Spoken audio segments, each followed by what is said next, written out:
bwe mmala okugera akagero kano nsaba omuzadde otuule obuuze omwana nti akagero ako gwoyizeemu ki olwo lwajja okukwata ennyo era amanye n'amakulu gaazo kuba tetweyogeza twagala omwana afune kyajjamu.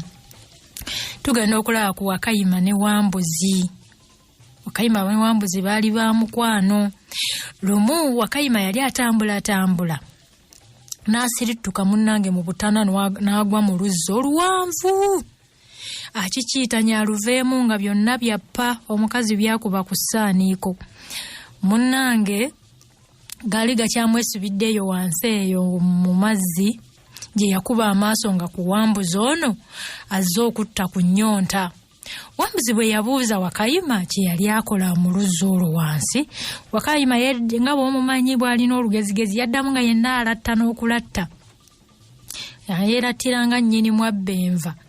Oyo gwe Wambuzi, gwe tonnawulira ku kyeya ekyeya kakundiiri ekijja, tonnakiwulirako ekyeya ekyo?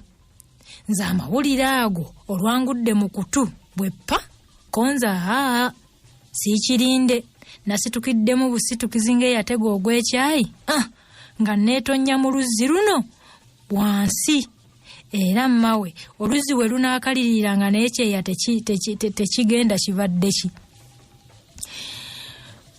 Nkubuulira ki Wambuzi, sinywedde ku mazzi mangi bukyanga nzaalibwa mu nsi muno, naye ate gano ag'oluzzi luno tegawooma, gagwa matu ga ndiga. Gawooma okufa. Nze siri wa mululu nga ggwe. Jangu eno tumale gagabana tuno tuzzo tutono twennya mpola, onyweko mpola mpola okutuusa ekyeya nga kiwedde, kuba siraba kikussa nnyonta nga nze nfanfeewo ndi bulungi. Munnange nga ne mukyala Wambuzi nga bw'obamanyi nga naye akkirira wansi mu luzzi. Wakayima okugenda okumalayo ebyo ng'omukyala gundi mutaka mu luzzi muli wansi. Wambuzi yali akyatta ku nnyonta. Ekyamuzibuukiriza kwe kulaba Wakayima nga yamweberesa edda ku mugongo. Aba tannamubuuza kyaliko nga wuuli ku mayembe. Yenno waali asinzidde bwekkopa nga wuuli ku ttale. Wambuzi agenda okulingiriza waggulu ng'alengera Wakayima ali eri yeetambulira yeddira wuwe nga n'oluwa omumpembe akommonta. Wambuzi kwe kulagiriza munne nti owange gwe Wakayima olagawa, nze olwani ananzija yeeno gye ndi wansi.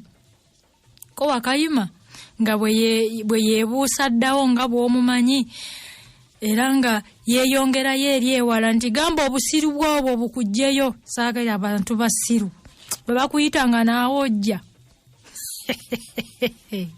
Mukazi wattu Wambuzi ng'asigala mu luzzi wansi. Nange awo we nalabira.